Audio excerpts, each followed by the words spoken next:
Bismillahirrahmanirrahim. This is Dr. Farooq, your course instructor for GIS and remote sensing.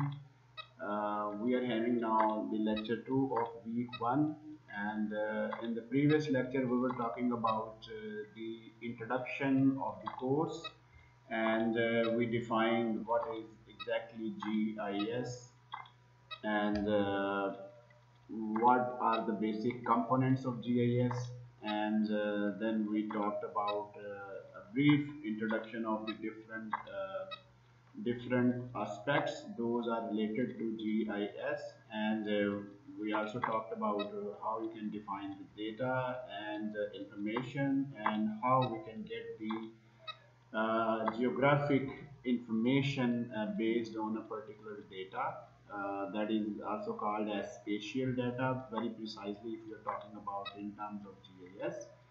And previously we were here on the map scale. So as we know that GIS is all about to display things on the map.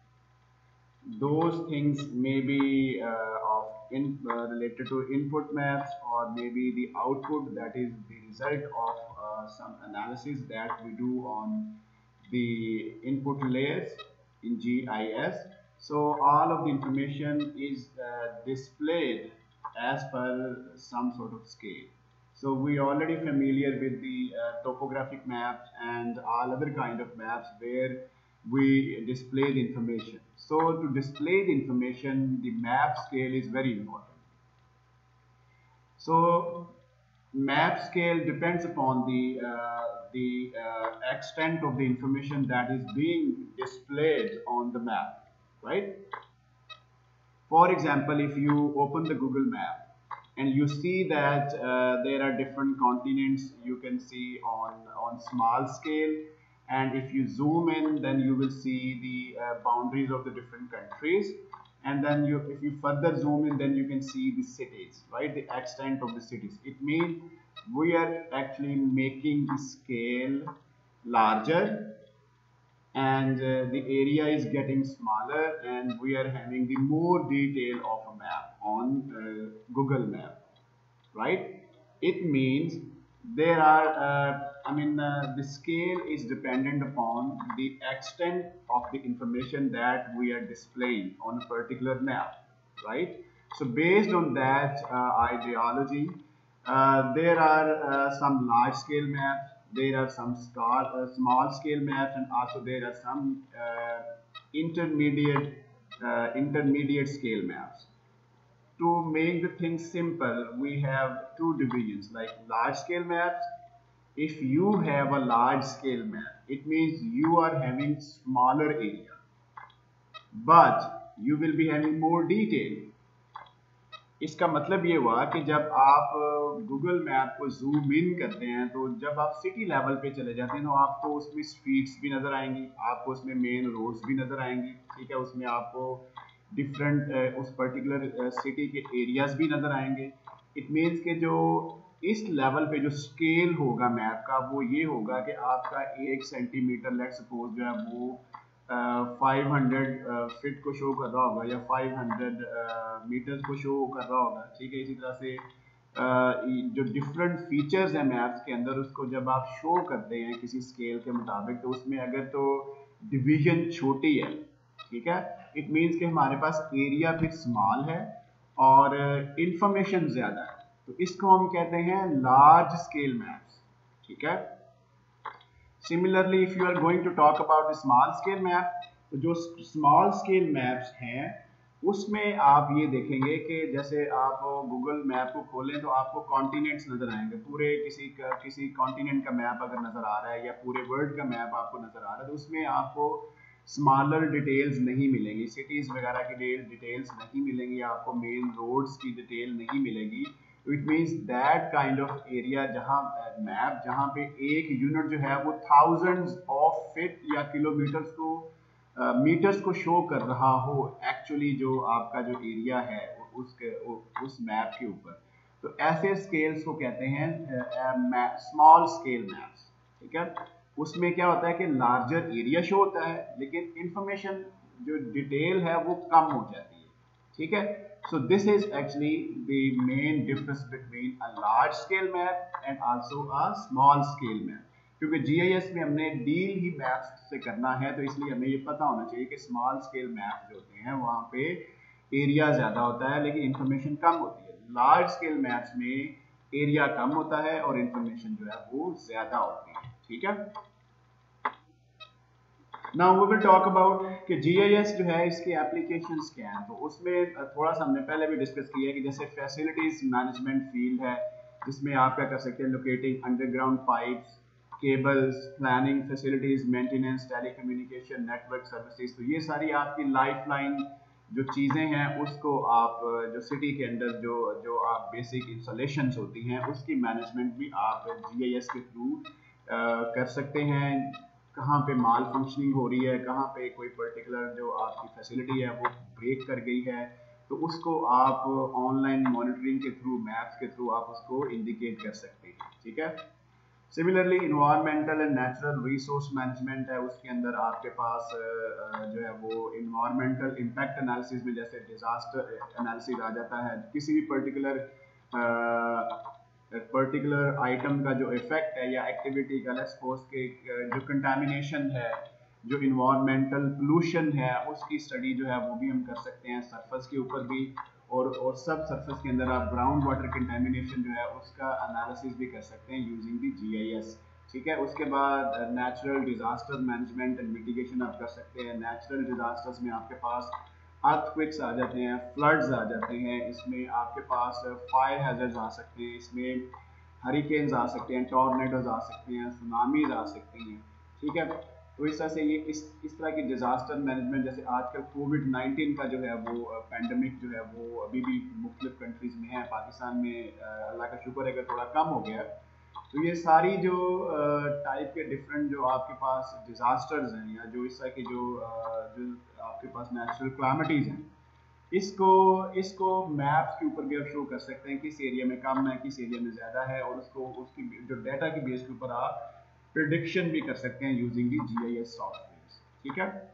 तो इसी तरह से आप अगर navigation में ले जाएं तो जैसे स्ट्रीट नेटवर्क है, आपके पास रोड्स हैं, आपके पास डिफरेंट जो कनेक्शंस हैं रोड्स के, हाईवेज के, ये सारे जो है ना ये आपकी नेटवर्किंग में आ जाता है, नेविगेशन में आ जाता है। तो ये जो है आपके पास ट्रांसपोर्टेशन में एयर ट्रैफिक जो है उसको भी आप कंट्रोल कर सकते हैं।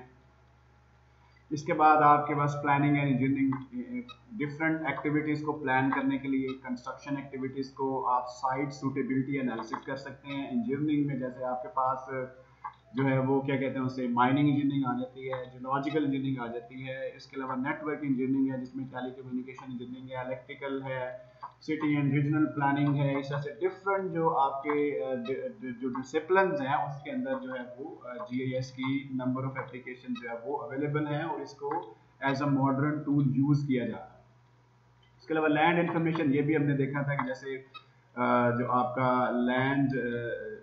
लैंड जो आपके पास रेवेन्यू सिस्टम्स हैं या आपके पास जो भी क्या कहते हैं उससे हाउसिंग सोसाइटीज़ हैं, डेफिनेटली वो जीआईएस को यूज़ करते हैं, वो मैप बनाते हैं, उसमें प्लॉटिंग करते हैं। तो इस सब के अंदर जो है वो जीआईएस की एप्लीकेशन है। इसके अलावा हमने क्या डिस्कस करना है, हमने पर्टिकुलरली वो वाली एप्लीकेशंस को डिस्कस करना है इस कोर्स में, those are directly related to mining and geological engineering. All right. So in the previous discussion, we have talked about the introduction of GIS part of your course. So you already know that there is also another part that is called as remote sensing. So remote sensing is different, right? Remote sensing is different than GIS, but these two technologies are interconnected. I mean, we can use the same software to process the GIS and remote sensing data. So, जो remote sensing है, this is a kind of technology that helps to collect the data. GIS में जो हम different analysis perform करते हैं, उसमें data चाहिए होता है। तो जो remote sensing है, ये एक tool है data को collect करने का। Manually आप कैसे कर सकते हैं? सर्वे कर सकते हैं, फील्ड में जाएंगे, सर्वे करेंगे, आप किसी और पर्टिकुलर एरिया से जो है ना वो इन्फॉर्मेशन जीपीएस के थ्रू ले सकते हैं, या कुछ और इस तरह की इन्फॉर्मेशन जो है वो कंप्यूटर के अंदर फीड इन कर सकते हैं। तो वो there are different ways to collect the data. तो रिमोट सेंसिंग जो है this is one way to collect the data, ठीक है। So let's talk about now कि रिमोट सेंसिंग एक्चुअली है क्या। if you uh, think about whatever the gadgets you have at the moment with you, ये क्या चीजें हैं, मतलब इसको फॉर एग्जांपल जैसे स्मार्टफोन है आपके पास, ठीक है। स्मार्टफोन जो है वो आपके लिए नेविगेशन का काम भी करता है। स्मार्टफोन जो है उसके अंदर डिफरेंट सेंसर्स लगे हुए, ठीक है। वो जो सेंसर्स हैं वो क्या करते हैं, वो इंफॉर्मेशन देते हैं। तो रिमोट जो आपका जो क्या कहते हैं उसे स्मार्टफोन है, this is also a kind of remote sensor, ठीक है। आप फोटो लेते हैं तो फोटो क्या है, फोटो एक्चुअली क्या है कि आप डेटा को कैप्चर कर रहे हो किसी पर्टिकुलर एरिया के अंदर जो आपको फिजिकली चीजें नजर आ रही है, ठीक है। जो फोटो आप लेते हैं तो वो क्या है, that is actually capturing of the data. तो ये रिमोट सेंसिंग ही है। जो आप फोटोज लेते हैं ये रिमोट सेंसिंग की एक टाइप है, ठीक है। उसके बाद आप जो है वो उसमें फिर आपके पास अदर सेंसर्स भी हैं। आपके स्मार्टफोन में हीट सेंसर्स भी। हीट सेंसर्स क्या करते हैं, आपकी जो फेस रिकग्निशन करते हैं। यू नो कि जब आप वो फोटो जब फोटो लेते हैं तो वो साथ में जो उसमें एडिशनल जो सेंसर होता है हीट सेंसर, वो साथ में फेस रिकग्निशन कर लेता है, क्योंकि फेस का जो टेम्परेचर होता है वो बाकी बैकग्राउंड से डिफरेंट होता है। या फिर ये कि जो क्लॉथिंग आपने जो पहनी हुई है वो भी वो जो है उसको भी कुछ रिमोट सेंसर जो होते हैं वो डिटेक्ट कर लेते हैं कि इस वक्त क्लोथिंग के अंदर क्या टेम्परेचर है बॉडी का और फेस के ऊपर। लेकिन क्योंकि फेस बेयर होती है तो डायरेक्टली जो आपका सेंसर है वो उसके टेम्परेचर को सेंस कर लेता है, तो इसलिए फेस रिकग्निशन होती है, ठीक है। इसका मतलब ये हुआ कि आपके जो स्मार्टफोन है उसके अंदर एक से ज्यादा सेंसर्स होते हैं, ठीक है। तो वो डिफरेंट टाइप की इंफॉर्मेशन ले सकते हैं। This is actually remote sensing, right. लेकिन हमने डिस्कस क्या करना है कि वो वाली रिमोट सेंसिंग जिससे आप इन्वायरमेंट से रिलेटेड इंफॉर्मेशन को कलेक्ट करते हैं। क्योंकि जब आप फोटो लेते हैं तो फोटो के अंदर आप एक्चुअली विजुअली तो देख सकते हैं कि कौन कौन से एरियाज हैं बीच में, कहाँ पे वेजिटेशन है, कहाँ पे रॉक्स हैं, कहाँ पे वाटर है, कहाँ पे डिफरेंट आपके जो फ्रेंड्स हैं उनकी फेस रिकग्निशन, ये सारी चीज़ें आप फिजिकली जो है वो कर सकते हैं देखते हुए चीज़ों को, ठीक है। This is one type of remote sensing. लेकिन जो remote sensing of the environment जो हम यहाँ पे बात कर रहे हैं वो वाली रिमोट सेंसिंग है जिसमें आप चीज़ों को रिकॉग्नाइज करते हैं थ्रू इंटरप्रिटेशन, उसके स्पेक्ट्रल सिग्नेचर्स की बेस के ऊपर।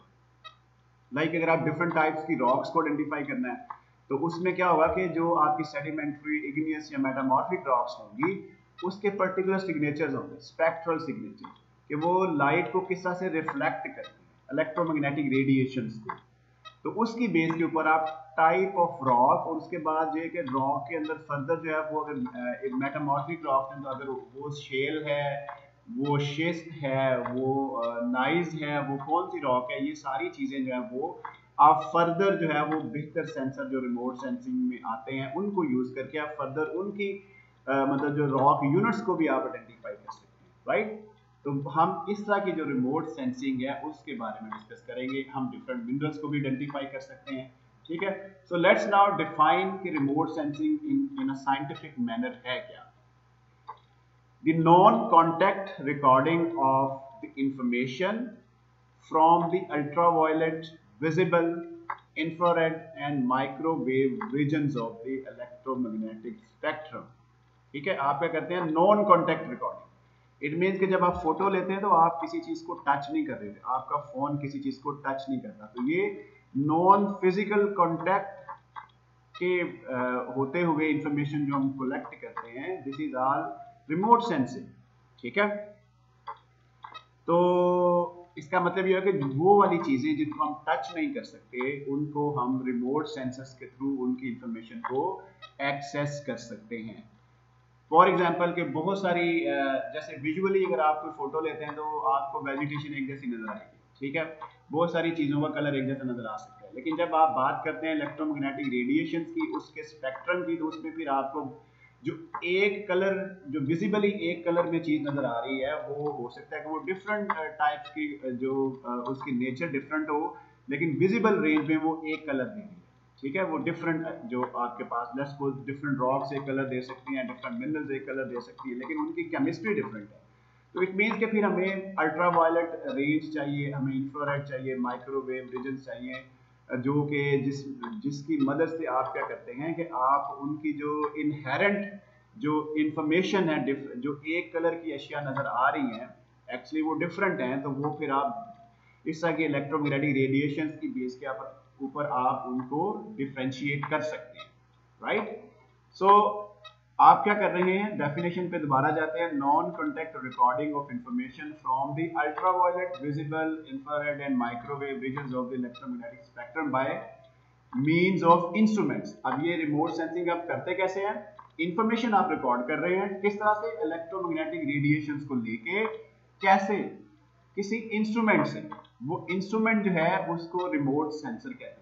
अब वो जो इंस्ट्रूमेंट्स हैं वो उनमें कैमराज आ जाते हैं, स्कैनर्स आ जाते हैं, लेजर्स आ जाते हैं, लीनियर एरेज आ जाते हैं, एंड और फिर उसके बाद आप इसको करते कैसे हैं, इंस्ट्रूमेंट्स को आप स्पेसक्राफ्ट में डालते हैं, या उसको आप मतलब सैटेलाइट बेस होता है, स्पेसक्राफ्ट होता है, या वो आपके पास जो है वो किसी और मीन से रिमोट सेंसिंग आप करते हैं। ठीक है, the analysis of acquired information by means of visual and digital image processing। ठीक है, ये सारी चीज़ें रिमोट सेंसिंग में आती हैं। एक तो विजुअल एनालिसिस होता है, जैसे मैंने कहा कि आप फोटो लेंगे तो फोटो में जो डिफरेंट चीज़ें नज़र आ रही हैं आप उसको विजुअली आइडेंटिफाई कर सकते हैं, लेकिन जब एक ही कलर में मुख्तलिफ अशिया नज़र आ रही होंगी तो उसको आप विजुअली आइडेंटिफाई नहीं कर सकते। उसके लिए फिर आपको डिजिटल इमेज प्रोसेसिंग करनी पड़ती है। उसके बाद फिर आप स्पेक्ट्रल एनालिसिस परफॉर्म करते हैं, और फिर वो जो एक कलर में आने वाली चीज़ें जो हैं वो उनके अंदर डिफ्रेंशिएशन हो सकती है। सो this is a composite definition of remote sensing, जिसमें आपका एक तो होता है कि जिसकी आपने इंफॉर्मेशन लेनी, ऑब्जेक्ट, ठीक है, एक ये कि सेंसर जो इंफॉर्मेशन को कलेक्ट करेगा, उसके बाद जो है ना वो उसकी आपने एनालिसिस करना है, वो भी सारा आपका डिजिटल इमेज प्रोसेसिंग, और वो सारी चीज़ें इसके अंदर ही आ जाती हैं। प्लेटफॉर्म जो है, प्लेटफॉर्म इसके थ्रू आपने रिमोट सेंसिंग करनी है। कैमरा आपके पास है तो आप, इट मीन्स कि वो पोर्टेबल है, आप ऑन ग्राउंड रिमोट सेंसिंग कर रहे हैं। लेकिन अगर आपके पास आपने ऊपर से इंफॉर्मेशन लेनी है सरफेस की, तो फिर आप उसमें स्पेस क्राफ्ट यूज़ कर सकते हैं, आप जो है वो एरोप्लेन्स भी यूज़ कर सकते हैं। ठीक है, ऑल राइट। सो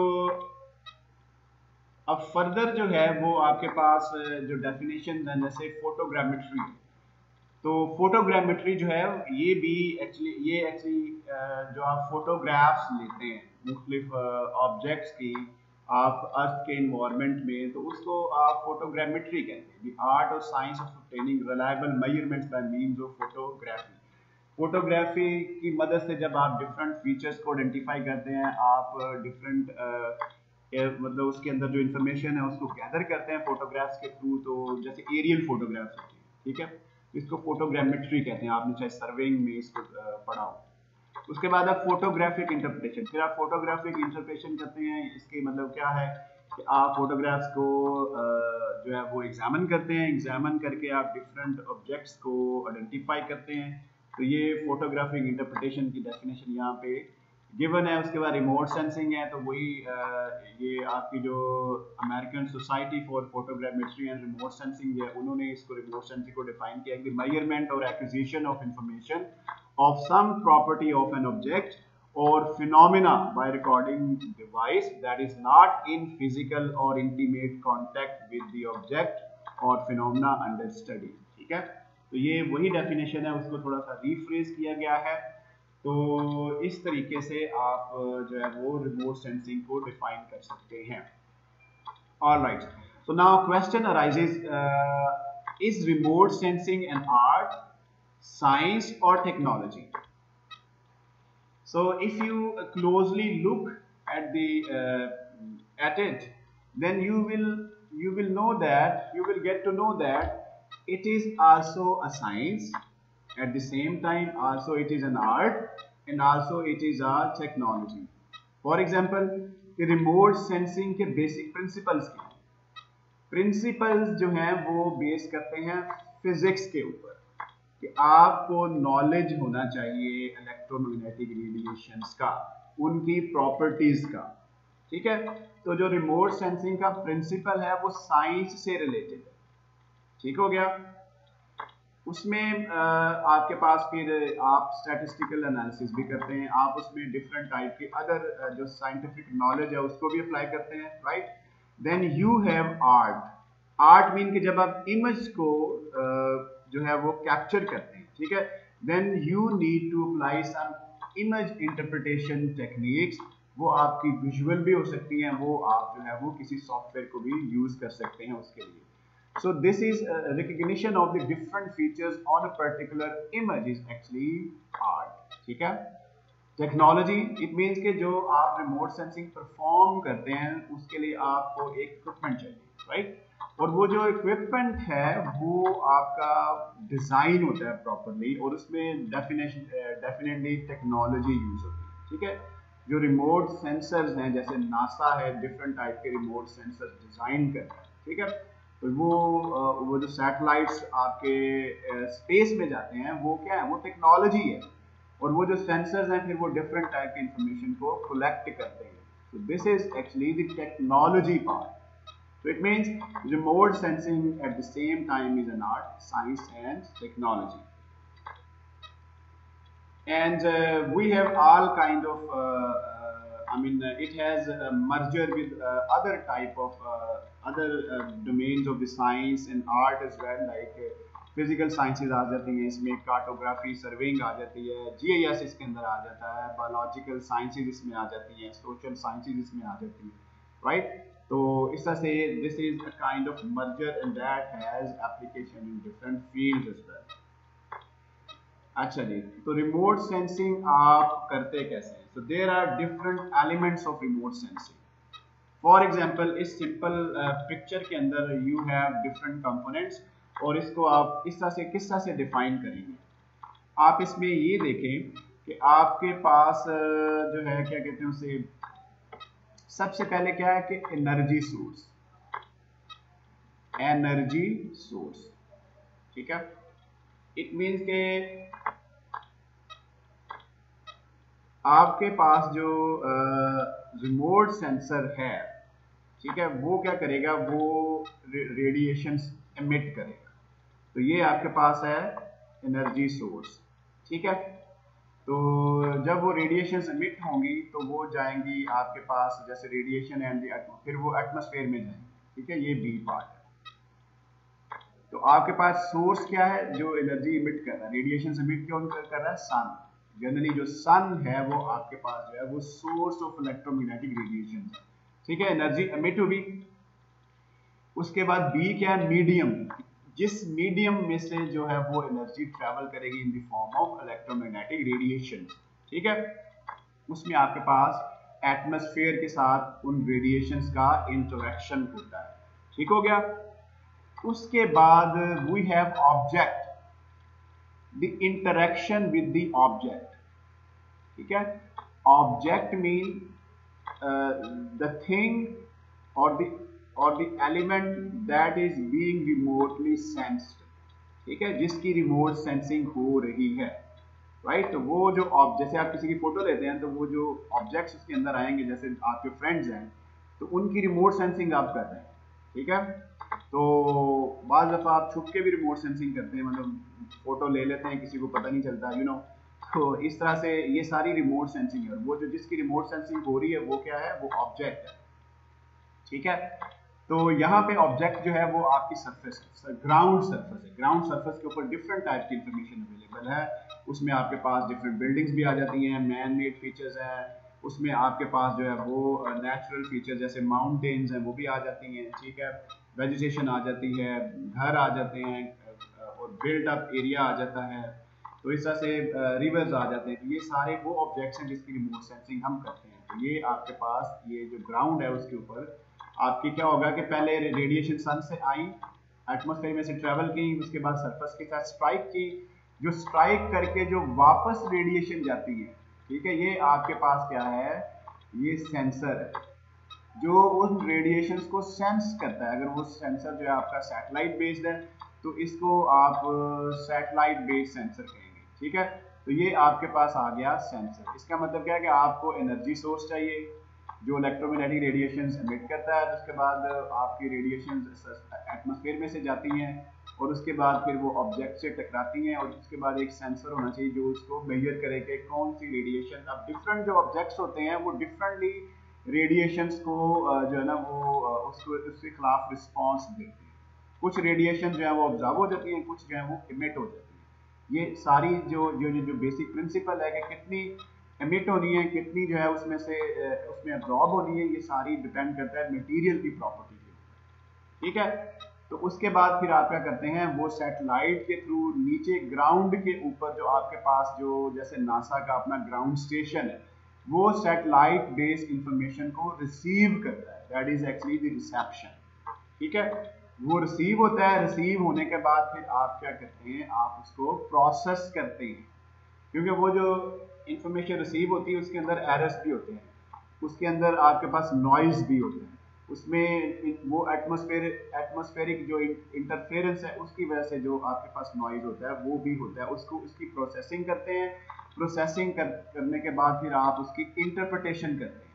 ठीक है, इंटरप्रिटेशन जब आप करते हैं तो वो आपके पास विजुअल इंफॉर्मेशन इस तरह से आ जाती है। ठीक हो गया, अब वो जो विजुअल इंफॉर्मेशन है उसको आप फिर क्या करते हैं, अप्लाई करते हैं। अप्लाई करते हैं तो आपके पास इस तरह से कलरफुल मैप्स आ जाते हैं डिफरेंट एरियाज के, तो वो डिपेंड कर रहा होता है कि आपने किस टाइप की इंफॉर्मेशन जो है वो लेनी है। Right, so this is actually the application.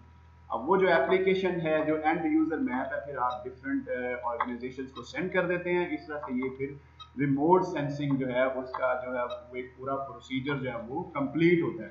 I hope you will understand what ever I have talked about over here, कि इसमें कोई इतनी कोई ऐसी मुश्किल चीज़ नहीं है जिसको समझने में मतलब थोड़ा सा आपको जो है वो ज़्यादा ब्रेनस्टॉर्मिंग करनी पड़े। Right, any how you are welcome to ask question. जो व्हाट्सएप का ग्रुप है उसमें आप क्वेश्चन पूछ सकते हैं, यू आर वेरी वेलकम, कोई मसला नहीं है। I would love to teach on campus, लेकिन क्या है कि अभी सिचुएशन ऐसी है तो हमें अभी ऑनलाइन ही चलना है, तो यू आर वेरी वेलकम कि आप व्हाट्सएप ग्रुप के ऊपर क्वेश्चन जो है वो पूछ सकते हैं। Alright, so this is what we talked about. उससे रिलेटेड अब ये जो ऑब्जेक्ट, अब डिफरेंट कंपोनेंट्स को जो है उसकी डिटेल भी गिवन है यहाँ पे, कि जो ऑब्जेक्ट होता है वो एक्चुअली क्या करता है, इलेक्ट्रोमैग्नेटिक रेडिएशंस इमिटेड और रिफ्लेक्टेड फ्रॉम एन ऑब्जेक्ट और geographic area is used as a surrogate. अब जो ऑब्जेक्ट को कैसे डिफाइन करेंगे कि जो इलेक्ट्रोमैग्नेटिक रेडिएशंस, अच्छा जो ऑब्जेक्ट होता है वो खुद से इलेक्ट्रोमैग्नेटिक रेडिएशंस एमिट भी कर सकता है, और अगर सन जो है वो इलेक्ट्रोमैग्नेटिक रेडिएशन का सोर्स है तो वो फिर क्या करेगा, उसको रिफ्लेक्ट करेगा। ठीक है, तो बेस्ड ऑन दिस कॉन्सेप्ट, जो अगर ऑब्जेक्ट खुद से रेडिएशन एमिट कर रहा है और आपका सेंसर उसको मेजर कर रहा है तो इसको एक्टिव रिमोट सेंसिंग भी कहते हैं। जो हमने डिस्कस की है, जैसे sun is the main source of radiation जहाँ पे हम यूज करते हैं, उसको पैसिव रिमोट सेंसिंग जो है ना वो कहते हैं। लेकिन एनी हाउ यहाँ पे ऑब्जेक्ट की बात आई है, तो ऑब्जेक्ट जो है वो, या अगर सन की रेडिएशन को रिफ्लेक्ट कर रहा है और उसको हम मेजर कर रहे हैं तो that is passive remote sensing. अगर जो एक ऑब्जेक्ट खुद से रेडिएशन एमिट कर रहा है और उसको हम मेजर करते हैं that is actually the active remote sensing, जिसको आप कह सकते हैं। ठीक है, तो ये जो रेडिएशंस एमिट होती हैं, amount of radiation, electromagnetic radiation जो है इसको हम एज अ सरोगेट ले सकते हैं। सरोगेट होता है कि जो एक्चुअली वो चीज़ जो है वो नहीं है, लेकिन किसी अदर इनडायरेक्ट मीन से आप उसको रिकॉग्नाइज कर रहे हैं। ठीक है, तो उसको कहते हैं सरोगेट।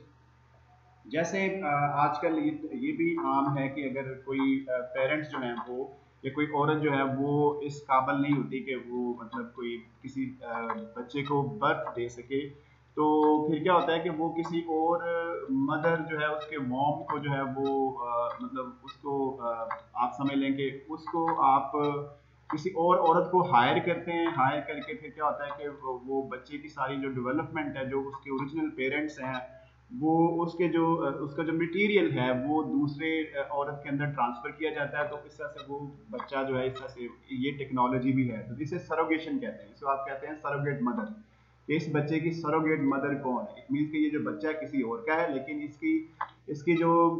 इसकी जो मतलब क्या कहते हैं उसे, इसके जो प्रोसेस हैं, जो सारा जो बच्चा बनने का जो अमल है, वो सारा किसी और औरत के अंदर है, तो इसको सरोगेशन प्रोसेस कहते हैं। सिमिलरली जो रिमोट सेंसिंग है, इसमें अगर आप डिफरेंट ऑब्जेक्ट्स को आइडेंटिफाई करते हैं, तो उसके लिए फिर आप इलेक्ट्रोमैग्नेटिक रेडिएशंस को एज अ उधार लेते हैं। मतलब उसको जो इलेक्ट्रोमैग्नेटिक रेडिएशंस है उसके अगेंस्ट उस पर्टिकुलर मटेरियल का रिस्पॉन्स आप देखते हैं, ठीक है। तो उसकी बेस के ऊपर आप उस ऑब्जेक्ट को आइडेंटिफाई करते हैं। इस प्रोसेस को आप सरोगेशन भी कह सकते हैं, ठीक है। The electromagnetic energy is then turned into information by visual or digital image processing. अब वो जो इलेक्ट्रोमैग्नेटिक रेडिएशन जो है किसी पर्टिकुलर ऑब्जेक्ट से एमिट हो रही है या वो रिफ्लेक्ट हो रही है, उसको फिर आप क्या करते हैं, आप उसको जो है वो विजुअल जो है वो इमेज में कन्वर्ट करते हैं थ्रू इमेज प्रोसेसिंग। जैसे आपका जो कैमरा है जो फोटो लेता है, तो ये भी इलेक्ट्रोमैग्नेटिक रेडिएशंस को विजिबल रेंज के अंदर कैप्चर करता है, उसको फिर आप डिस्प्ले कर देता है कि ये उसकी वो जो है वो डिस्क्रिप्शन आ जाती है कि ये जो रिमोट सेंसिंग हुई है ये किस चीज़ की हुई है। तो वो आप विजुअल इंटरप्रिटेशन से आपको पता चल जाता है कि आप इस वक्त कहाँ थे, आपके साथ फ्रेंड्स कौन से थे, बैकग्राउंड में कौन सा व्यू था। तो ये क्या है, ये एक्चुअली आपका जो सेंसर है, जो कैमरा है, वो डिजिटल इमेज प्रोसेसिंग करता है, उसके बाद फिर आपके पास उसका विजुअल इम्पैक्ट आ जाता है। All right, so then this sensor जो है वो एक्चुअली जैसे बात की कि रिमोट सेंसर जो है that is the instrument that emits और रेकॉर्ड्स, कि सेंसर खुद से एमिट भी कर सकता है। जैसे आपके पास एक्सरे, जब आप एक्सरे करवाते हैं तो सेंसर यूज होता है, खुद से इलेक्ट्रोमैग्नेटिक रेडिएशन एमिट करता है, बॉडी में से पास होती है, उसके बाद आपके पास एक्सरे आ जाता है। इस तरह से अल्ट्रासाउंड आप करते हैं, इस तरह से आप जो है ना वो एमआरआई करते हैं, डिफरेंट अदर, ये भी सारे रिमोट सेंसर्स ही होते हैं। तो सेंसर जो है वो रिकॉर्ड भी करता है और सेंसर जो है खुद से जो है वो एमिट भी कर सकता है, ठीक है। So remote sensing is performed using an instrument referred to as the sensors that are capable of recording different portions of electromagnetic radiations, ठीक है, that travels at a velocity, speed of light जो है उससे वो definitely radiation जो है वो speed of light से ट्रेवल करती हैं, ठीक है। उसको क्या करते हैं, from the source directly through the vacuum of space और इनडायरेक्टली बाय द रिफ्लेक्शन और re-radiation to the sensor. So this is the basic definition of a remote sensor based on the physical laws. So pretty simple. तो source में हमने जैसे बात की है कि आपके पास सोर्स जो है यूजुअली सन होता है। अगर तो sun is the main source of remote sensing, right, कि ये इलेक्ट्रोमैग्नेटिक रेडिएशन एमिट होती हैं, यहाँ से रिफ्लेक्ट होती हैं, तो सेंसर के पास आती है, तो इसे कहते हैं पैसिव रिमोट सेंसिंग, ठीक है। पैसिव रिमोट सेंसिंग में क्या हो रहा है, सन की रेडिएशन यूज हो रही है जो सरफेस पे पड़ती हैं, स्ट्राइक करके रिफ्लेक्ट होती हैं, तो सेंसर उसको यहाँ पे डिटेक्ट कर लेता है, ठीक है। ये रिफ्लेक्टेड है। उसके बाद आपका जो क्या कहते हैं, बाद दफा ये भी होता है कि रेडिएशन जो है ना वो ऑब्जेक्ट जो है वो खुद से भी एमिट करता है, और ये मतलब सब जो आपके ऑब्जेक्ट्स हैं वो रेडिएशन एमिट करते हैं। जैसे हमारी जो बॉडी है वो थर्मल रेडिएशन एमिट करती है, ठीक है, लेकिन इसको रिकॉर्ड भी किया जा सकता है। इसको रिकॉर्ड कैसे करते हैं, आपके पास सेंसर होने चाहिए जो कि जैसे टेम्परेचर सेंसर है, जैसे आपका जो है वो मतलब आजकल कोरोना की वजह से वो दूर से जो आपके थर्मल सेंसर यूज किए जाते हैं टेम्परेचर बॉडी का नोट करने के लिए, तो so these are kind of sensors, those are used for the remote sensing without any physical touch. वो आप जो है वो टेम्परेचर गेस कर लेते हैं।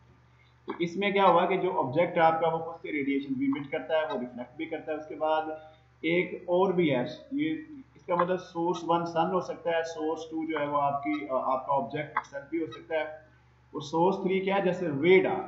जो रेडार है ये खुद से रेडिएशन एमिट करते हैं, उसके बाद उसको वो स्ट्राइक करती है जब सरफेस के ऊपर किसी भी ऑब्जेक्ट के ऊपर, तो फिर वो वापस जाती है, वापस जाके आपका वही जो सोर्स है वो सेंसर के तौर पे भी काम करता है, ठीक है। तो इसको कहते हैं एक्टिव रिमोट सेंसिंग, जिसमें आपका जो सोर्स है रेडिएशन का, वही रेडिएशन को रिकॉर्ड भी करता है, इसे कहते हैं एक्टिव रिमोट सेंसिंग। क्योंकि सन जो है, सन खुद से रिकॉर्ड तो नहीं कर सकता ना, तो इसलिए जो इसे कहते हैं पैसिव रिमोट सेंसिंग। तो एक्टिव रिमोट सेंसिंग है उसमें आप क्या करते हैं कि आप जैसे radar है that also emits radiations and at the same time it also receive the radiations and provide you the output image.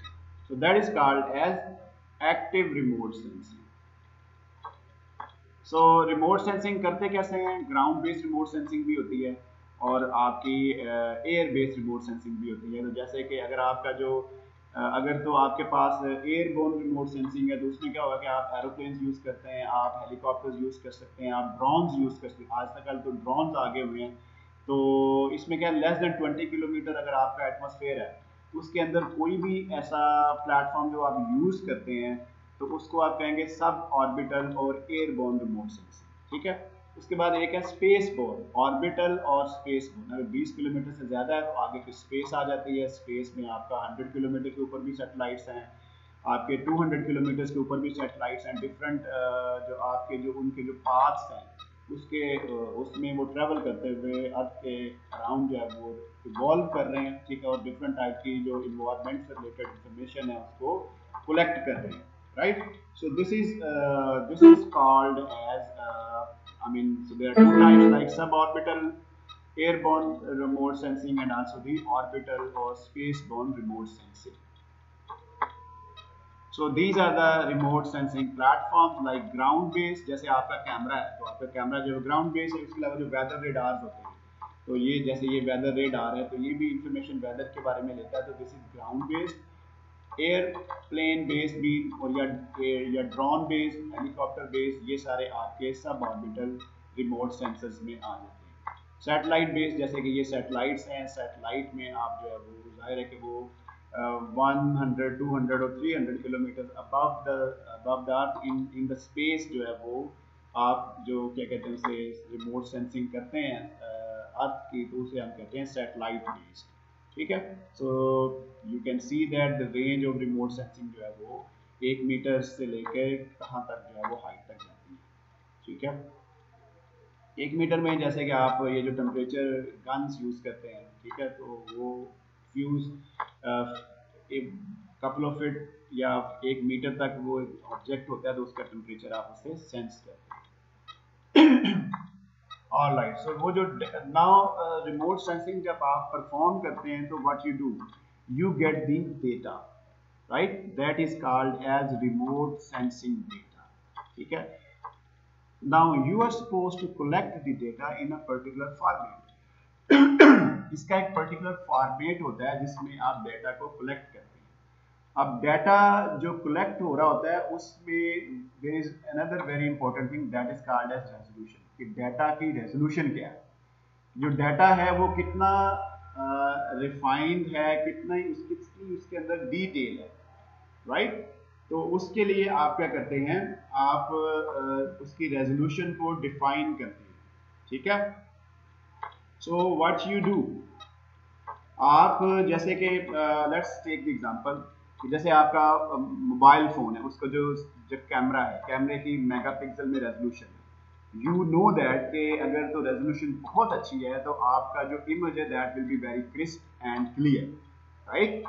But if you have a mobile that has not a good quality camera, then it cannot take a very well refined photo। ठीक है। तो जो camera की resolution है that is वो actually remote, इस तरह से जो बाकी रिमोट सेंसर्स होते हैं उनकी भी रेजोल्यूशन होती है। वो जो रेजोल्यूशन होती है उसकी बेस के ऊपर आप देखते हैं कि डाटा आपका कितना क्लियर है, कितना वो डिटेल्ड है। तो यू कैन इमेजिन कि जब आप अर्थ की रिमोट सेंसिंग करते हैं सैटेलाइट की बेस के ऊपर, तो वहां पे तो आपको जो कैमराज हैं वो बहुत ज्यादा हाई रेजोल्यूशन के चाहिए। ठीक है। जो आपके एक एक इंच जो है आपकी सरफेस का उसको वो कैप्चर कर सके। ठीक है। तो आप देखते हैं गूगल का जो इमेज होता है वो जब आप सैटेलाइट बेस्ड इमेज को जूम इन करते हैं तो वो पर्टिकुलर एरिया को आइडेंटिफाई तो आप कर सकते हैं, लेकिन एक जगह पे आके वो ब्लर हो जाता है। इसका मतलब क्या है कि वो उसकी मैक्सिमम रेजोल्यूशन है, वहां उससे आगे डिटेल उसमें नहीं है, राइट। तो there are now remote sensors के जो कि मिलीमीटर्स तक एक्यूरेसी देते हैं सैटेलाइट से। ठीक है। इस तरह के रिमोट सेंसर्स भी आ गए हैं, राइट। तो सो जो डाटा की रेजोल्यूशन है वो डिफरेंट टाइप्स की होती है। उसमें सबसे इंपॉर्टेंट है स्पेक्ट्रल रेजोल्यूशन। स्पेक्ट्रल रेजोल्यूशन जैसे मेगापिक्सल, कि जब आपका जब आपका जो रिमोट सेंसर है वो इंफॉर्मेशन ले रहा है तो उसकी वो एक्चुअली जो उसके पिक्सल्स में रेजोल्यूशन कितनी है। लेट्स सपोज कि ये पिक्सल है। जो पिक्सल होता है ना वो एक स्क्वायर की तरह का एक आपके पास एलिमेंट होता है, ठीक है। तो ये फोटो एलिमेंट है। तो जितनी इस पिक्सल, ये जो पिक्सल है ये 1 मीटर का भी हो सकता है। अगर आप रिमोट सेंसिंग की टर्म में बात करें तो 1 मीटर का पिक्सल भी हो सकता है, ये 1 किलोमीटर का भी हो सकता है, और ये 1 सेंटीमीटर का पिक्सल भी हो सकता है। तो जाहिर है कि अगर पिक्सल की लेंथ जो है, अगर पिक्सल्स की डिमेंशन सेंटीमीटर में है 1 बाय 1 सेंटीमीटर, और एक है 1 बाय 1 मीटर, ठीक है। तो रेजोल्यूशन एक है जिसकी 1 किलोमीटर में रेजोल्यूशन। इसका मतलब ये कि वो 1 किलोमीटर बाय 1 किलोमीटर एरिया जो अर्थ के ऊपर है उसके लिए एक ही उसमें जितनी भी इंफॉर्मेशन उसको एवरेज आउट करके सिर्फ एक नंबर शो करेगा, ठीक है। लेट्स सपोज उसका नंबर है 2, इसे डिजिटल नंबर कहते हैं। इसके 1 किलोमीटर के अंदर जितना भी एरिया है वो आपका जो है ना वो उसकी सारी प्रॉपर्टीज मर्ज हो जाएंगी और उसके बाद आपके पास एक एवरेज वैल्यू आ जाएगी, ठीक है, 1 बाय 1 किलोमीटर की रेजोल्यूशन, ठीक हो गया। तो अगर आपके पास जो है वो 1 बाय 1 मीटर की रेजोल्यूशन, ठीक है, एक सेंसर की, इसका मतलब क्या हुआ कि किसकी रेजोल्यूशन ज्यादा अच्छी होगी? 1 मीटर वाली, क्योंकि 1 मीटर वाले यहाँ पे मिलियंस ऑफ स्मॉलर डिविजन आ जाएंगे यहाँ, ठीक है। इसका मतलब क्या हुआ कि आपके पास जितने ज्यादा मेगा पिक्सल्स होंगे किसी भी कैमरे के, ज्यादा डिटेल में इंफॉर्मेशन आप ले सकते हैं, ठीक है। तो जो रिमोट सेंसर्स होते हैं, बाज जो होते हैं उनकी 1 किलोमीटर रेजोल्यूशन होती है, बाज की 1 मीटर होती है, बाज की 10 मीटर होती है, 100 मीटर होती है। इट मींस के 100 ये एक पिक्सल की डायमेंशन है स्क्वायर फॉर्म में, ग्रिड फॉर्म में। तो स्पेक्ट्रल रेजोल्यूशन जो है वो डिफाइन करती है कि लैंड के ऊपर कितने एरिया की इंफॉर्मेशन आपको मिल रही है एक यूनिक नंबर की फॉर्म में एक पर्टिकुलर यूनिट एरिया के लिए, ठीक है। तो अगर यूनिट एरिया आपका 1 किलोमीटर बाय 1 किलोमीटर है, इट मींस के इसके अंदर लेट्स सपोज घर भी होंगे, इसके अंदर रोड्स भी होंगी, इसमें माउंटेन भी अगर है, वेजिटेशन भी है, सारी इंफॉर्मेशन मर्ज होकर आपको एक वैल्यू देगी। लेकिन अगर आप मीटर बाय मीटर की बात करते हैं तो इसमें डेफिनेटली घर भी आइडेंटिफाई हो जाएंगे अलग से, और इसमें रोड्स भी आइडेंटिफाई हो जाएंगी, इसके अंदर वेजिटेशन भी आइडेंटिफाई हो जाएगी, इसमें बैरन लैंड भी आइडेंटिफाई हो जाएगी, राइट। तो इससे आपने ये देखना है कि किस तरह से जो स्पेक्ट्रल रेजोल्यूशन है वो रोल प्ले करती है डाटा की कलेक्शन में, रिमोट सेंसिंग की। जितनी स्पेक्ट्रल रेजोल्यूशन ज्यादा अच्छी होगी, इसका मतलब ये पिक्सल साइज जितना छोटा होगा, मेगा पिक्सल्स में कैमरे की जितनी ज्यादा अच्छी डॉट्स पर इंच होते हैं ना, वो जितने 1 इंच पे जितने डॉट्स हैं, जैसे मेगा पिक्सल की अगर आप इसको डिफाइन करें तो जितने मेगा पिक्सल ज्यादा होंगे जो सेल साइज है उतना छोटा होगा, या ग्रिड साइज उतना छोटा होगा पिक्चर एलिमेंट का। ये क्या है कि ये स्पेक्ट्रल रेजोल्यूशन जो है ये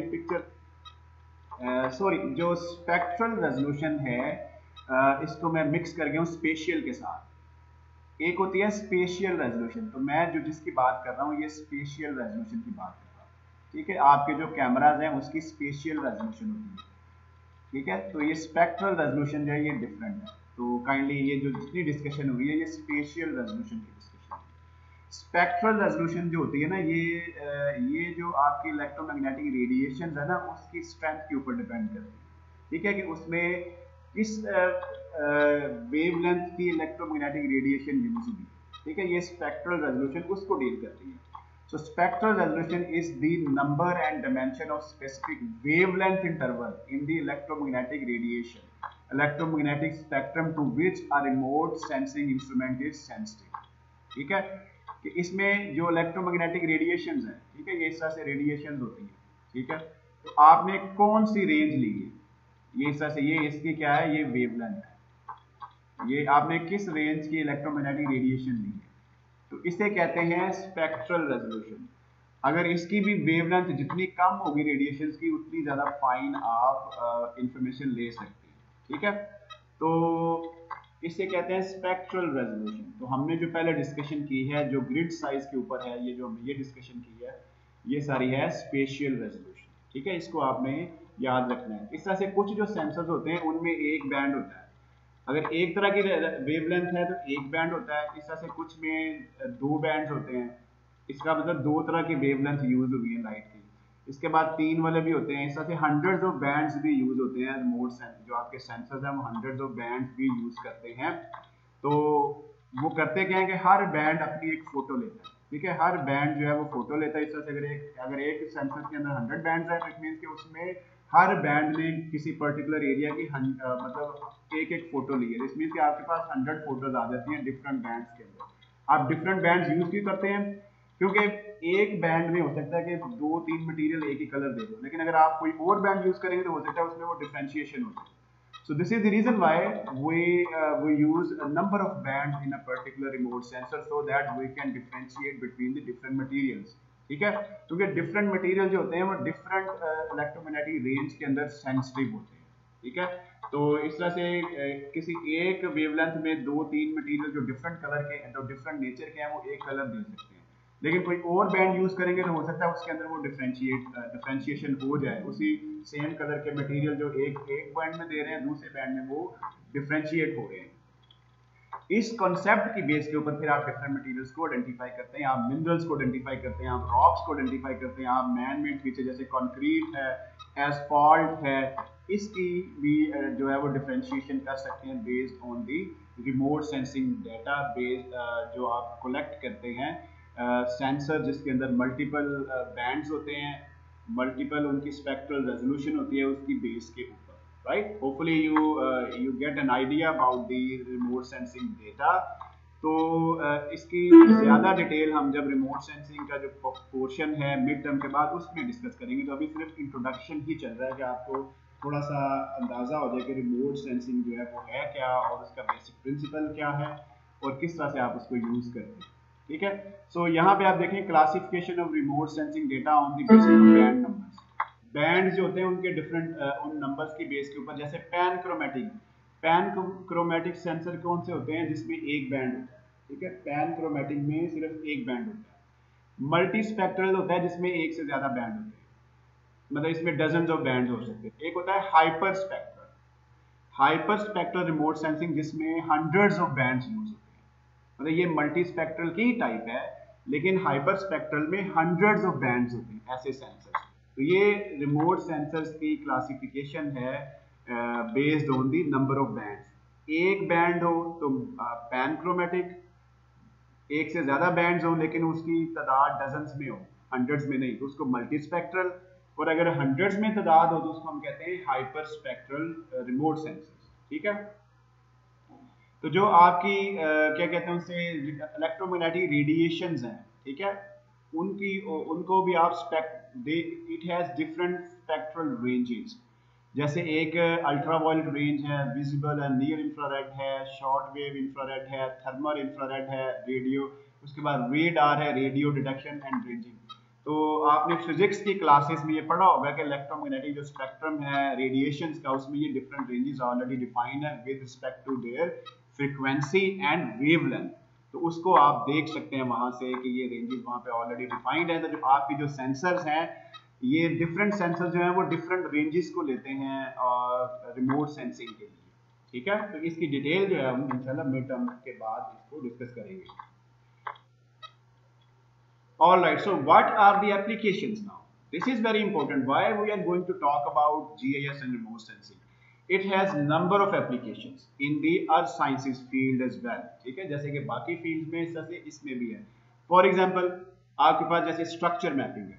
स्ट्रक्चर मैपिंग का मतलब ये है कि आप सरफेस जियोलॉजी की मैपिंग कर सकते हैं, ठीक है, आप जो है वो इन्वायरमेंटल स्टडीज जो हैं वो आपकी उसको कर सकते हैं, लैंडफिल साइट सिलेक्शन है, लैंडस्लाइड ससेप्टेबिलिटी मैपिंग है, ठीक है। तो इसमें ओवरऑल जो आपका जो क्या कहते हैं उसे जो अर्थ साइंसेस से रिलेटेड इंफॉर्मेशन है आपकी ज़्यादातर जो जियोलॉजिस्ट यूज़ करते हैं या जियोलॉजिकल इंजीनियर्स यूज़ कर सकते हैं वो क्या है कि आप जियोलॉजिकल मैप्स बना सकते हैं, स्ट्रक्चर मैपिंग कर सकते हैं। स्ट्रक्चर मैपिंग में क्या है कि आप किसी भी एरिया में फोल्ड एंड फॉल्ट्स या जिस तरह से रीजनल उसका जो स्ट्रक्चर बन रहा है वो आप सैटेलाइट इमेजेस के थ्रू उसको आइडेंटिफाई कर सकते हैं।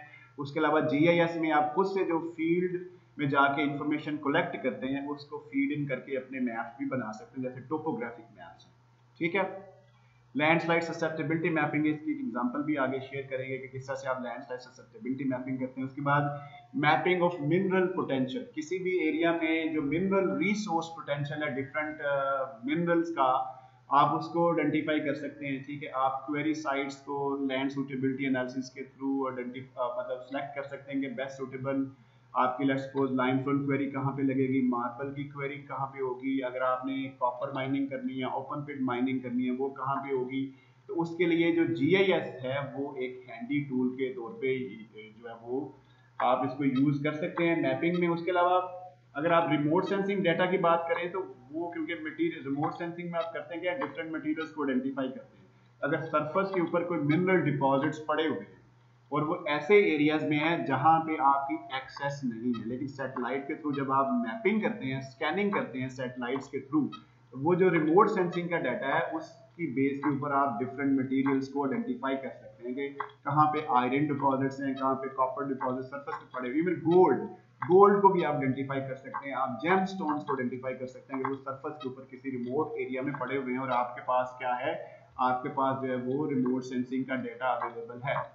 So this is how it is very important for the earth sciences field कि remote sensing और GIS जो है ये दोनों बहुत important है। तो इसको जो है वो अगर आप अच्छे तरीके से सीख जाएंगे तो definitely that will help you in your in your professional life as well.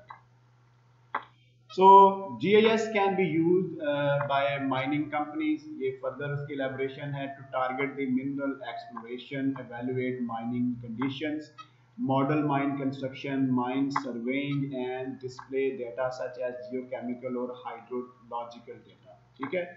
So GIS can also be employed in applying for mining permits, assessing the environmental impact, designing the closure or reclamation plans, right? So this is अब जो pictures आगे हैं इसमें we can see कि किस तरह से जो जीआईएस और जो रिमोट सेंसिंग है वो फ्रूटफुल हो सकती है। जैसे इन्वायरमेंटल स्टडीज़ है, अब इन्वायरमेंटल स्टडीज़ में यू नो कि आप कंटामिनेशन को स्टडी कर सकते हैं, ग्राउंड वाटर कंटामिनेशन है, सरफेस के ऊपर जो इन्वायरमेंटल जो पोल्यूशन है उसको आप कर सकते हैं। इसके अलावा आप नेचुरल रिसोर्सेज जो हैं उसकी एक्सप्लोरेशन में आप यूज़ कर सकते हैं।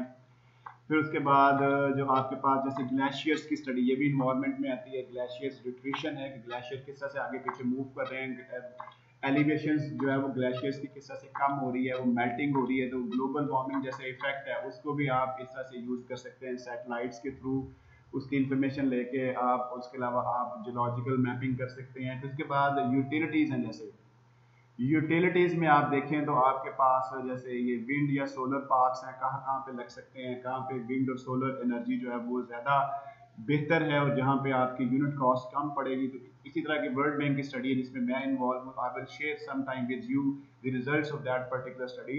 और उसके बाद आपकी यूटिलिटी लाइंस हैं जो आपके पास जैसे जो क्या कहते हैं उसे, वाटर लाइंस हैं, सीवर लाइंस हैं, उसके बाद आप गैस पाइप लाइंस हैं। तो इन सब की मॉनिटरिंग और इसको चेक करने के लिए भी आप जीआईएस को मैप्स के थ्रू जो है वो मॉनिटर कर सकते हैं।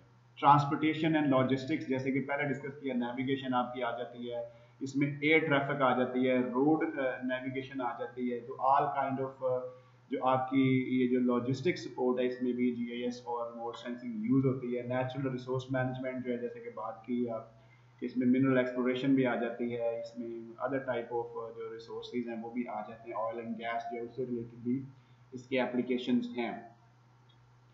सो this is another type of application, जैसे कि वो स्ट्रक्चर मॉडलिंग है कि ये आप जीआईएस की बेस के ऊपर जो आपके जो जियोलॉजी के जो मैप हैं, जियोलॉजी के जो आपने जो हार्ड फॉर्म में मैप्स हैं उनको, अगर आपका बोर होल का भी डाटा आपके पास अवेलेबल तो आप 3D मैप्स बना सकते हैं। जो जियोलॉजी है उसको 3D फॉर्मेट में आप शो कर सकते हैं। इस पर फिर आप क्रॉस सेक्शंस ड्रॉ कर सकते हैं, मतलब यहाँ से क्रॉस सेक्शन ले लें, यहाँ से ले लें, यहाँ से ले लें, क्योंकि ये 3D मैप है तो इस तरह से आप 2D और 3D दोनों मैप जीआईएस की मदद से बना सकते हैं। तो this is a kind of cross section. आप ये देखेंगे ये क्रॉस सेक्शन है जिसमें ये जैसे ये आपके पास डिफरेंट कलर्स में फॉर्मेशंस हैं, ये रॉक्स ऊपर कौन सी है नीचे कौन सी, इस तरह से आप इसको जो है वो ये आपके पास बोर होल्स है, बोर होल्स का डाटा जब आप यहाँ पे प्लग इन करेंगे तो आपके पास सब सरफेस 3D मैप बन जाएगा। ठीक है, तो this is how you can use the GIS in your mapping. All right. Similarly, you can also prepare the tectonic maps. अब ये tectonic map जो है I have prepared myself for a particular publication in an international journal.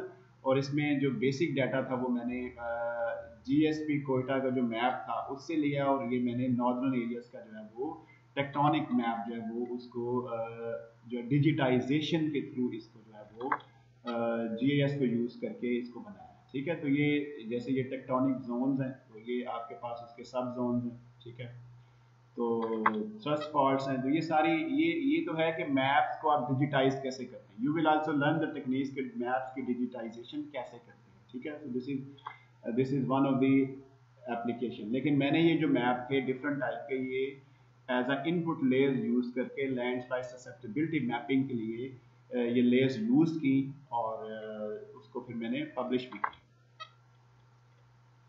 So this is how you can use the remote sensing data, like ये ester data. Ester भी है remote sensor है, इसको भी हम पढ़ेंगे मिड टर्म के बाद। तो अब इसमें देखेंगे ये आपके पास इमेज है, ये देखें ये डिफरेंट मटेरियल जो आपका किसी भी एरिया में पड़ा हुआ है, ये डिफरेंट टाइप का मटेरियल है। तो एक टाइप के बैंड में आप देखेंगे ये एक इमेज है, जैसे मैंने बताया कि हंड्रेड्स ऑफ बैंड्स होते हैं। ठीक है, एक सेंसर के अंदर तो हर बैंड एक इमेज लेता है, तो ये एक इमेज है, ये दूसरा इमेज है बैंड का। आप देखिए यहाँ पे ज्यादा इन्फॉर्मेशन प्रोमिनेंट हो गई है, देखिए ये वाली इन्फॉर्मेशन जो डिफरेंट कलर शो कर रहे हैं ये ज्यादा प्रोमिनेंट है। इसी तरह से यहाँ पे भी डिफरेंट अदर कलर जो ये फॉल्स कलरिंग है। ठीक है, कुछ इन्फॉर्मेशन यहाँ पे ज्यादा प्रोमिनेंट नहीं है तो यहाँ पे हो गई।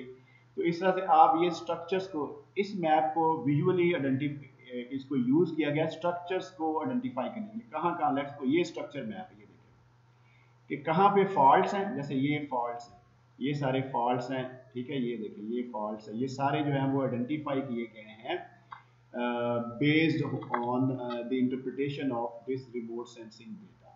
ठीक है, तो ये जो स्ट्रक्चर जियोलॉजिस्ट हैं उनके लिए ये बेहतरीन सोर्स है रिमोट सेंसिंग, क्योंकि ये जो एरियाज हैं हो सकता है ये हंड्रेड्स ऑफ किलोमीटर्स पे हों, तो विजुअली जाके चीज़ों को देखना थोड़ा मुश्किल होता है। वैसे भी जब आप ऑन ग्राउंड होते हैं तो आपको नहीं पता चलता कि कहाँ पे फॉल्ट है, कहाँ पे फोल्ड है। अगर तो आप लार्जर स्केल पे बात करें, स्मॉलर स्केल पे तो आप आइडेंटिफाई कर सकते हैं, लेकिन अगर एक फोल्ड जो है वो मैनी किलोमीटर्स बिग है, वो आप विजुअली वहाँ जाके उसको आइडेंटिफाई करना थोड़ा मुश्किल होता है। तो रीजनली जब आप ऊपर से देख रहे हैं तो इस तरह के स्ट्रक्चर मैप भी रिमोट सेंसिंग डाटा के इंटरप्रिटेशन से आप बना सकते हैं। ठीक है, और ये स्ट्रक्चर मैप जो होते हैं ये बाद दफ़ा बहुत ज़्यादा इंपॉर्टेंट होते हैं आइडेंटिफाई करने के लिए मिनरल रिसोर्सेज को। ऑल राइट, सो जैसे मैंने बात की कि how you can recognize the different type of materials, because different type of materials have different signatures. कौन से signatures? Spectral signatures. Different materials के डिफरेंट स्पेक्ट्रल सिग्नेचर्स होते हैं। फॉर एग्जांपल ये देखें, यहाँ पे आपने वेवलेंथ यूज की है डिफरेंट, ये डिफरेंट बैंड है, ये बैंड के नंबर, ये मतलब ये देखें 1 2 3 4, ये 5 बैंड है, ये 7 बैंड, ये डिफरेंट वेवलेंथ यूज की गई है डिफरेंट बैंड्स में। अब आप ये देखें कि यहाँ पे ये, अब ये क्ले की डिफरेंट टाइप्स हैं, जैसे एल्यूनाइट है, इलनाइट है, माउंट मोरेलोनाइट है, कैलिनाइट है। ठीक है, आप ये देखें कि इसमें इनके स्पेक्ट्रल सिग्नेचर्स डिफरेंट हैं, इवन दो ये एक ही टाइप, ये मतलब ये वैसे तो इसकी ये सारी क्लेज हैं, लेकिन क्ले की भी आगे सब क्लासेस हैं। ठीक है, जो स्पेक्ट्रल डाटा आप यूज करते हैं उसकी बेस के ऊपर आप देखें कि क्लियरली आप आइडेंटिफाई कर रहे हैं कि ये जो सारे मटेरियल हैं इनकी पीक्स डिफरेंट है। ठीक है, यहाँ पे भी देख लें, यहाँ पे भी डिफरेंट है, ये भी डिफरेंट है।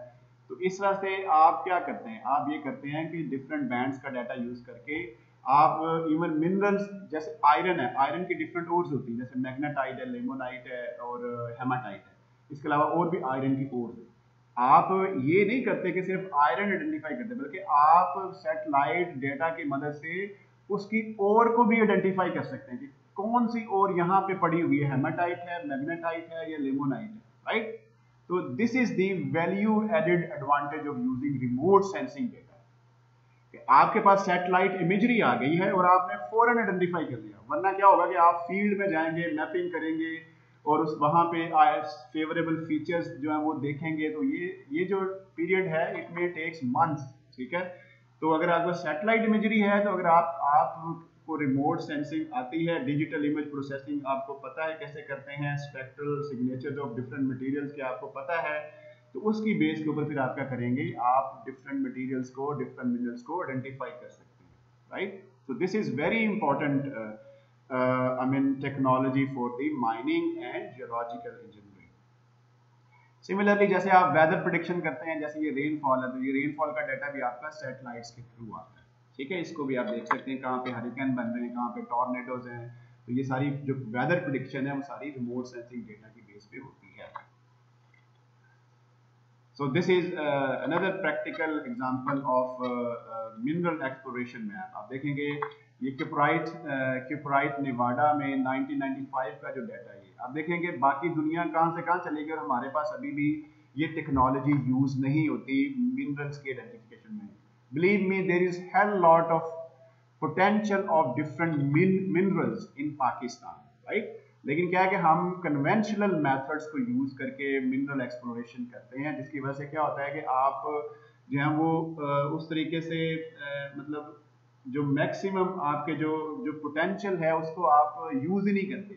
तो रिमोट सेंसिंग की जो टेक्निक्स है, these are very handy to update और to explore the different type of minerals. मतलब हमारे जो मैप्स हैं ये आउटडेटेड है, ये मैनुअली बनाए गए हैं। हमें चाहिए कि हम सैटेलाइट डेटा को यूज करके डिफरेंट एरियाज के मिनरल एक्सप्लोरेशन के मैप्स खुद से डेवलप करें सैटेलाइट बेस्ड। जब आप सैटेलाइट बेस्ड मैप्स बनाएंगे तो उसके बाद आप उसकी ग्राउंड ट्रूथिंग कर सकते हैं। आप ग्राउंड ट्रूथिंग के लिए पर्टिकुलर उसी एरिया में जाएंगे जहां पे आपको सरफेस एक्सपोजर्स नजर आ रहे हैं। सरफेस एक्सपोजर्स पे जाएंगे, वहां से सैंपलिंग करेंगे, तो हो सकता है आपने जो 10 लोकेशंस आइडेंटिफाई की है रिमोट सेंसिंग इमेजेस के ऊपर, उसमें से 5 ऐसी हों जो कि वाकई फिजिबल हों और वहाँ पे जो मिनरल रिजर्व हैं वो इंटैक्ट हैं। तो मैं ये नहीं कहता हूँ कि रिमोट सेंसिंग से आप 100% क्लियर पिक्चर लेंगे, नहीं, लेकिन आप एटलीस्ट एक एजुकेटेड गेस ले लेंगे कि कहाँ कहाँ पे आपको फर्दर एक्सप्लोरेशन की जरूरत है, right. So you see that कि यहाँ पे आयरन की जो डिफरेंट ओर्स हैं, जैसे आयरन ऑक्साइड्स हैं, ये सारे आयरन ऑक्साइड्स हैं, आप देख रहे हैं ये सारे आयरन ऑक्साइड जो हैं वो आपने यहाँ पे डिफरेंट कलर्स शो कर रहे हैं, ये देखें ये, तो उसकी बेस के ऊपर आपने ये जो आयरन हाइड्रोक्साइड है ये बिल्कुल ही अलग से है, ठीक है। सल्फेट जो है इसके सिग्नेचर्स अलग से हैं, ठीक है। तो इस तरह से आयरन बेरिंग जो अदर मिनरल्स हैं उनके सिग्नेचर्स बिल्कुल अलग हैं, डिफरेंट कलर्स हैं, तो उसकी बेस के ऊपर आप ये जो एरियाज हैं उनको आइडेंटिफाई कर सकते हैं। ये 1995 में अमेरिका ने इस पे स्टडी की है, तो आज हम देखें 25 साल हो गए, हमने अभी तक इस तरह के मैप्स भी डेवलप नहीं किए। तो ये डाटा आएगा कहाँ से? There are agencies those have this type of data, वो हमें परचेज करना पड़ता है। दूसरी बात ये कि अगर हमने लोकल डाटा लेना है तो हमने आजकल स्पेक्ट्रल ड्रोन्स अवेलेबल हैं, स्पेक्ट्रल ड्रोन्स अवेलेबल हैं, ड्रोन्स के थ्रू भी आप किसी एरिया में सरफेस सेंसिंग कर सकते हैं, ठीक है। All right, so this is another type of map जिसमें कि ये डिफरेंट मिनरल्स को यहाँ पे भी दिखाया गया है कि डिफरेंट ट्रेंड्स आप देख सकते हैं, ठीक है, डिफरेंट कलर शो कर रहे हैं मिनरलाइजेशन को। इसमें एक टर्मिनोलॉजी है जिसे कहते हैं हाइड्रोथर्मल अल्ट्रेशन। हाइड्रोथर्मल अल्ट्रेशन क्या है? हाइड्रोथर्मल अल्ट्रेशन जो होता है, actually this is one of the mineralization process कि जिसके जरिए से नई मिनरल्स बनती हैं, ये वो वाला प्रोसेस है। ये कैसे होता है कि इसको आप ब्रॉडली अगर समझने की कोशिश करें तो ये होता है कि जैसे आपकी जो पेरेंट रॉक्स हैं, पेरेंट रॉक्स जो है इसके अंदर क्या होता है, आपके पास ऑलरेडी क्या कहते हैं उसे, पेरेंट रॉक्स में ऑलरेडी क्रैक्स होते हैं, डिसकंटिन्यूटीज होती हैं, उसमें कैविटीज होती हैं। तो जब मैग्मा आपका ऊपर आता है, मैग्मा जब ऊपर आता है तो उसमें हॉट फ्लूइड्स और गैसेस भी होती हैं, वाटर भी होता है, तो ये सारा इंक्लूड करता है इन वेन्स के अंदर, इन कैविटीज के अंदर, और फिर क्या करता है वो जो पेरेंट रॉक है उसको बेक करता है, उसको उसमें फिर क्या होता है कि इन फ्लूइड्स की वजह से हाइड्रोथर्मल अल्ट्रेशन होती है। वो जो अल्ट्रेशन है उससे फिर न्यू मिनरलाइजेशन होती है कि नई मिनरल्स बनती हैं उस पर्टिकुलर एरिया में, ठीक है। तो नॉर्दर्न एरियाज जो है ज्यादातर इस प्रोसेस से जैम स्टोन्स बनते हैं, ठीक है। तो जैम स्टोन्स जो है ना वो नॉर्दर्न एरियाज में काफी हैं, और इसमें नॉर्दर्न एरियाज में मेटामॉर्फिक रॉक्स भी हैं और इग्नियस रॉक्स भी। इसका मतलब क्या हुआ कि इग्नियस इंट्रूजन जो है, जो कि वहां पे ज्यादातर इंट्रूसिव इग्नियस रॉक्स हैं, तो वो जो इंट्रूसिव इग्नियस रॉक्स हैं उसकी इंट्रूजन की वजह से जो आपके पास एक तो मेटामॉर्फिज्म हुई, न्यू मिनरलाइजेशन हुई, जेमस्टोन्स काफी हैं वहां पे, तो ये सारी चीजें हाइड्रोथर्मल अल्ट्रेशन को शो करती हैं। ठीक है। So role of remote sensing and GIS in disaster management, जैसे कि डिजास्टर मैनेजमेंट का पाकिस्तान का इदारा भी है एनडीएमए, तो वो आजकल इसको कोरोना को ज़्यादा देख रहा है, लेकिन उसकी ये भी रिस्पॉन्सिबिलिटी है कि वो फ्लड हैजर्ड्स को देखे, वो लैंडस्लाइड्स को देखे, वो आपके अर्थक्वेक्स को देखे, राइट। तो इस तरह से यहाँ पे जो जीआईएस और रिमोट सेंसिंग है उसको कलेक्टिवली आप यूज़ कर सकते हैं हैजर्ड्स के लिए, जैसे कि अर्थक्वेक्स हैं, वॉल्केनोज हैं, सुनामी है, फॉरेस्ट फायर है, हरिकेन है, फ्लड्स हैं, तो इनको भी आप रिमोटली सेंस कर सकते हैं using the remote sensing data. तो फ्लड्स के लिए जैसे होता है कि फ्लड्स लैंडस्लाइड, ज़ाहिर है कि अगर पानी बारिशें ज़्यादा हो रही है तो आपने देखना है कि फ्लड्स आने वाले हैं, फ्लड्स कहाँ कहाँ पे कितना डैमेज प्रोड्यूस करेंगे, कितना पानी आएगा, लैंडस्लाइडिंग कहाँ पे हो सकती है, आप सब चीज़ें जो है वो प्रिडिक्शन उसकी कर सकते हैं based on the satellite data. ये आप थोड़ा सा इसको देख लें। इसके अलावा कुछ और भी जैसे ग्लेशियल स्टडीज़ हैं, ग्लेशियल हैजर्ड्स हैं, ठीक है। उसके अलावा आपके पास स्नो कवर के एक्सटेंट को, इसके बाद आप क्रॉप्स की यील्डिंग, आप क्रॉप की हेल्थ को भी देख सकते हैं, किसी एरिया में कौन सी क्रॉप की कितनी हेल्थ है। रिमोट सेंसिंग के जो प्लेटफॉर्म है उसकी बेस के ऊपर आप देख सकते हैं कि कौन से प्लांट्स कितने हेल्दी हैं, उनकी हेल्थ क्या है, उनकी यील्ड कितनी होगी, या आप सैटेलाइट्स के थ्रू भी आइडेंटिफाई कर सकते हैं, एस्टिमेट कर सकते हैं, ठीक है।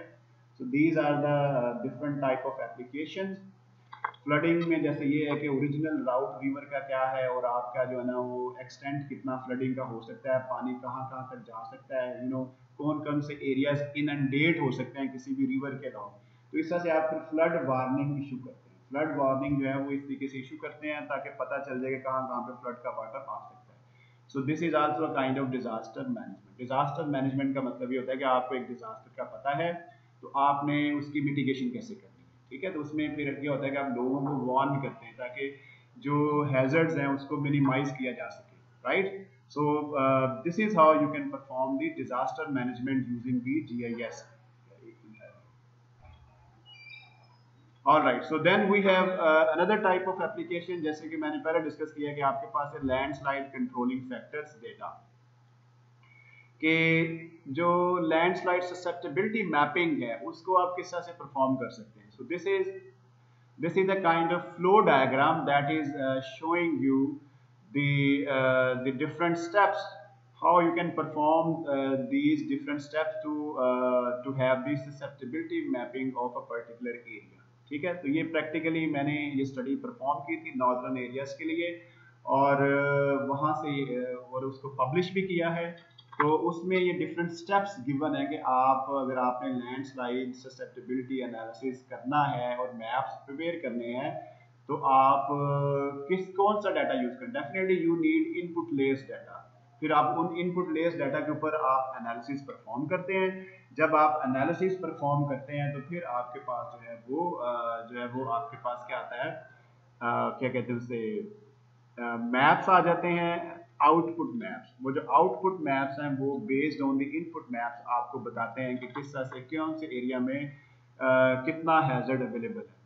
अगर आपने लैंडस्लाइड को देखना है तो आपके पास कौन कौन से मैप्स होने चाहिए, जैसे कि आपके पास जो है ना वो डिजिटल एलिवेशन मॉडल होना चाहिए। डिजिटल एलिवेशन मॉडल जैसे यहाँ पे गिवन है कि आपके पास सैटेलाइट से आया डाटा। स्लोप मैप होना चाहिए आपके पास। उसके अलावा कर्वेचर मैप है, इनको हम ज़्यादा डिटेल में डिस्कस नहीं करते, लेटर ऑन डिस्कस करेंगे। स्लोप आस्पेक्ट मैप है कि आपकी स्लोप कौन सी डायरेक्शन फेस कर रही है, ठीक है। उसके बाद NDVI मैप है। NDVI मैप जो होता है ना ये होता है वेजिटेशन का मैप, कि वेजिटेशन कवर कहाँ पे कितना है, उसका मैप पूरे एरिया का आप ले सकते हैं। लिथोलॉजी में जैसे जियोलॉजी है, जियोलॉजी मैप से आपको लिथोलॉजी आ जाती है, क्योंकि रॉक्स डिफरेंट रॉक्स में पोटेंशियल लैंडस्लाइड का डिफरेंट होता है, सॉफ्ट रॉक्स में ज़्यादा होता है, हार्ड रॉक में कम होता है। इसी तरह से एलिवेशन ज़्यादा होगी तो लैंडस्लाइड अपरेंटली ज़्यादा हो सकती हैं। साइस्मिक हैजर्ड जो है टेक्टोनिक मैप से आएगा कि आपके पास साइस्मिक हैजर्ड कितना है वहाँ पे। फिर रेनफॉल मैप, रेनफॉल का मैप लेंगे आप, ठीक है। तो इस तरह से जब आप इन सारे मैप्स को वेट देंगे डिफरेंट के मतलब कौन सा मैप की कौन सी वैल्यू कितनी डेंजरस है लैंडस्लाइड्स के लिए, तो उस तरह से अकॉर्डिंगली आप, जैसे स्केल होता है सर्वे के अंदर स्केल होता है ना, तो आप डिफरेंट सर्वेज रन करते हैं जिसमें ये कि एक चीज़ एक्सलेंट का इतने नंबर है, पुअर के इतने नंबर है, मॉडरेट के इतने नंबर है, वेरी गुड के इतने नंबर है। तो इस तरह से आप यहाँ पे डिफरेंट लेयर्स के अंदर जो डिफरेंट जैसे रॉक्स हैं लिथोलॉजी में, शेल को आप ज़्यादा नंबर देंगे क्योंकि वो ज़्यादा लैंडस्लाइड प्रोड्यूस कर सकती है। सैंडस्टोन को भी आप देख सकते हैं, अगर वेदर्ड है तो वो भी ज़्यादा हो सकता है। स्लेट में भी हो सकती है लैंडस्लाइडिंग। ग्रेनाइट को आप नंबर कम देंगे। इस तरह से रेनफॉल जहाँ पे ज़्यादा होती है उन एरियाज को नंबर आप ज़्यादा दे देंगे। तो इस तरह से ये सब नंबर्स जब जब आप दे देते हैं डिफरेंट लेयर्स को, फिर आप एनालिसिस रन करते हैं तो आपके पास एनालिसिस की बेस के ऊपर जो है वो हैजर्ड मैप या जोन्स बन जाते हैं। हैजर्ड जोन्स के कहाँ कहाँ पे लैंडस्लाइड हैजर्ड ज़्यादा है। तो this is one of the example जो आप जीआईएस जो आपका सॉफ्टवेयर उसके अंदर आप एनालिसिस परफॉर्म कर सकते हैं यूजिंग दी सैटेलाइट डाटा। और दूसरा डाटा जो आपने जैसे जियोलॉजी का डाटा है वो आपने खुद से प्रिपेयर किए हुए मैप्स हैं, तो इस तरह से आप ये एनालिसिस परफॉर्म कर सकते हैं। There are different type of analysis. Fuzzy logic एक मेथड है, ह्यूरिस्टिक इंडेक्स एक मेथड है, एएचपी भी एक मेथड है, एएचपी, ठीक है। इस तरह से multi criteria analysis and different methods हैं जो कि अवेलेबल हैं जो जिससे आप एनालिसिस परफॉर्म कर सकते हैं। तो based on that analysis I generated this map. You can see that this is actually the Indus River. You can see that ये आपका इंडस रिवर है, ठीक है। ये यहाँ से फ्लो करता हुआ, ये यहाँ से होता हुआ ये आपका तरबेला डैम, ये आपका तरबेला डैम की रिजर्वायर है। सो यू सी, और ये इस तरफ आपका गिलगित रिवर है, इस तरफ आपका हुंजा रिवर है, ये आपका स्कर्दू का एरिया है, ठीक है। ये आपका शायक का एरिया है, शायक रिवर है। सो यू सी दैट के मैक्सिमम जो हैजर्ड है वो आपका कहाँ पे है, along the different reverse. Reverse के अलोंग लैंडस्लाइड ज़्यादा होती हैं और इसमें ज़ाहिर है फॉल्ट्स भी यहाँ से गुजरते हैं, यहाँ से ऐसे फॉल्ट भी गुजरते हैं इस तरह से। तो फॉल्ट का जो टेक्टोनिक मैप है वो भी यूज़ किया है इस स्टडी में, ठीक है। तो यू सी दैट कि यहाँ पे भी हैजर्ड ज़्यादा है क्योंकि यहाँ से भी फॉल्ट गुजरता है, ठीक है। तो जो कंपोजिट है, ये सारा जो हैजर्ड जोनिंग है ये कंपोजिट है कि बहुत सारे इनपुट लेयर्स मैप जो उनके वेट की बेस के ऊपर आपने ये लैंडस्लाइड हैजर्ड मैप बनाया, ठीक है। सो this is one of the application of the GIS and remote sensing. Similarly, I created some landslide inventory maps for the different regions of northern Pakistan. उसमें गिलगित के लिए मैप्स बनाए हैं, उसमें हुंजा के लिए मैप्स बनाए हैं, इसमें अलॉन्ग द इंडस रिवर जो है वो बनाए हैं, शायाक रिवर है ये स्कर्दू से ऊपर, उसके लिए मैप्स बनाए हैं, ठीक है। तो ये आपको येलो कलर में जो शो हो रही है ये लैंडस्लाइड्स है। लैंडस्लाइड्स को टोपोग्राफिक मैप जो है उसको डिजिटल एलिवेशन मॉडल के ऊपर ओवरलैप करके तो ये शीट्स प्रिंट की गई, प्रिंट करके फिर इसके ऊपर मैनुअली जो है वो लैंडस्लाइड्स को आइडेंटिफाई किया।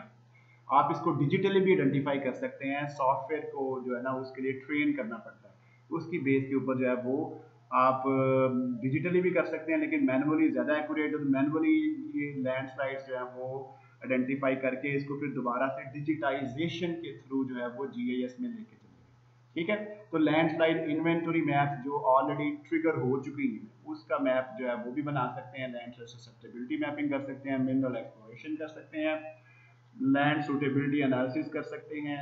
तो इस तरह से डिफरेंट टाइप की एप्लीकेशंस हैं आपकी जीआईएस और रिमोट सेंसिंग की in earth sciences. So this is all about for today's lecture and hopefully next time we will start with the GIS part of your course. तो इस lecture में सिर्फ आपको GIS का इंट्रोडक्शन दिया है और रिमोट सेंसिंग का इंट्रोडक्शन किया है, ठीक है। तो नेक्स्ट लेक्चर में इंशाल्लाह हम GIS को जो है उसको जो है वो उसकी जो थ्योरी जो है वो जो रिलेटेड प्रिंसिपल्स हैं उनको हम इंशाल्लाह स्टार्ट करेंगे, उसको डिस्कस करेंगे, ठीक है। So that's all for this week. Thank you.